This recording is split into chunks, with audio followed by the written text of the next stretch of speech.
Graça e paz. Dando continuidade ao estudo do Breve Catecismo de Westminster, estudaremos agora a questão 10. Como Deus criou o homem?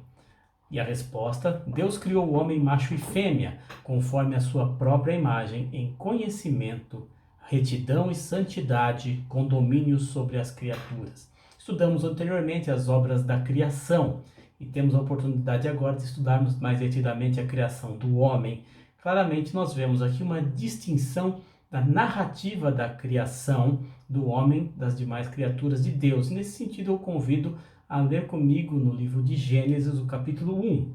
Gênesis 1, leremos dois versículos, os versos 27 e 28, que versam justamente ou especificamente sobre a criação do homem. Gênesis 1, 27 e 28. Diz assim a palavra do Senhor: Criou, pois, Deus o homem à sua imagem, a imagem de Deus o criou. Homem e mulher os criou. E Deus os abençoou e lhes disse: Sede fecundos, multiplicai-vos, enchei a terra e sujeitai-a. Dominai sobre os peixes do mar, sobre as aves dos céus e sobre todo animal que rasteja pela terra. Até aqui a leitura da palavra do Senhor. Logo de início aqui na resposta, ele diz assim que Deus criou homem e mulher, né? Deus os criou macho e fêmea, conforme nós lemos também agora aqui no livro de Gênesis, que dá base, obviamente, para essa resposta.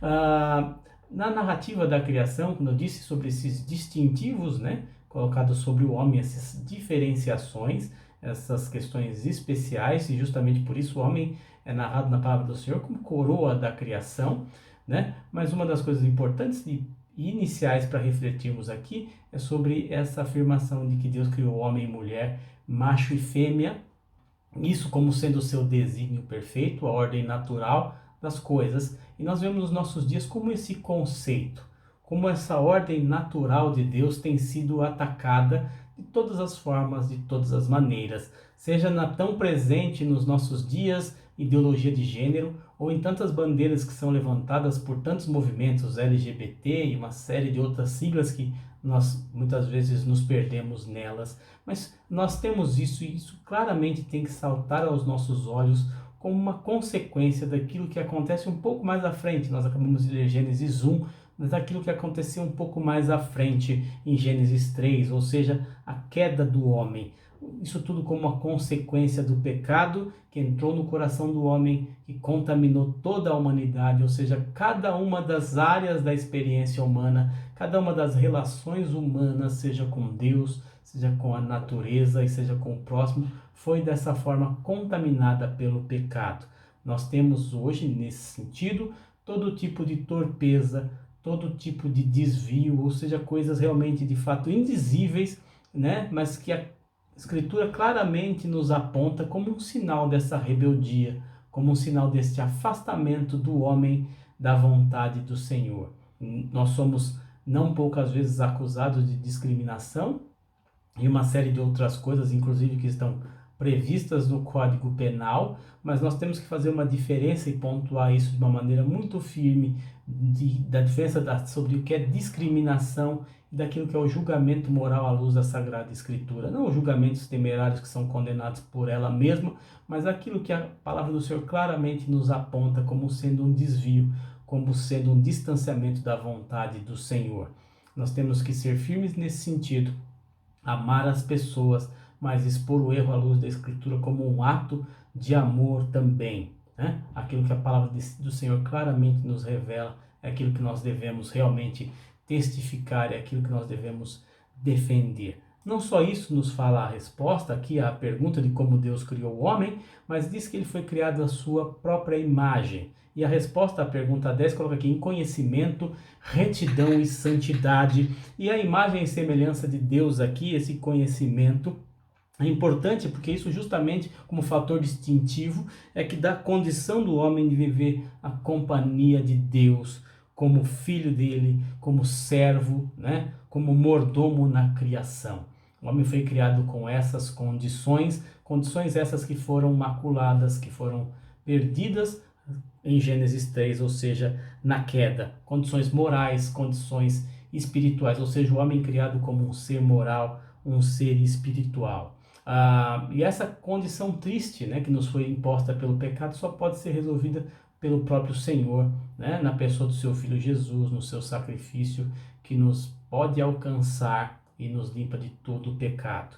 Outra coisa importante também sobre a criação do homem, e eu gostaria de abrir com vocês agora outro texto, fala sobre o domínio sobre as criaturas, como nós já lemos aqui em Gênesis, mas um outro texto importante para nós é o Salmo de número 8. Vamos abrir no livro dos Salmos. O Salmo de número 8. Nós leremos alguns versículos deste Salmo. Salmo 8, a leitura a partir do verso 4. Que é o homem que dele te lembres, e o filho do homem que o visites? Fizeste-o, no entanto, por um pouco menor que Deus, e de glória e de honra o coroaste. Deste-lhe domínio sobre as obras da tua mão, e sobre seus pés tudo lhe puseste. Essa é a leitura apenas do 4 ao 6, versos 4 até o 6, e ele ressalta aqui de novo a diferenciação, o caráter distintivo na criação do homem, né? Deus o criou aqui, como diz a própria palavra aqui no verso 5, de glória e de honra o coroaste. E essa questão do domínio sobre todas as criaturas é algo muito importante, porque isso é um mandamento de Deus, é uma ordenança do Senhor para nós. E nós, como humanidade, como gênero humano, temos feito um péssimo trabalho de zeladoria, se assim nós podemos dizer. Temos sido péssimos zeladores ou mordomos da criação, né? Nós temos explorado a natureza de todas as maneiras, enquanto humanidade, fazendo mal, destruindo, e mais uma vez, é importante que se pontue, é a corrupção da relação ou do relacionamento do homem com a natureza, também como consequência do pecado dos nossos pais, de Adão e Eva. Então toda essa condição humana, ela pode ser restaurada, ela precisa ser restaurada. E essa restauração não pode vir através da nossa autorremissão, se podemos dizer assim, ela só pode vir através da obra do Senhor. Deus mesmo que nos provê essa remissão, essa restauração da ordem natural. Como isso é feito? Através do seu Filho Jesus, através do sacrifício de Jesus na cruz, que pode nos limpar de todo o pecado e que efetivamente salva pecadores.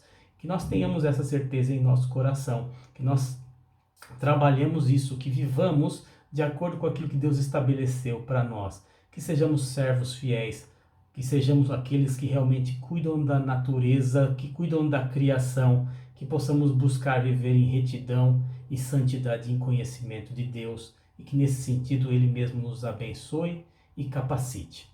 Que Deus o abençoe.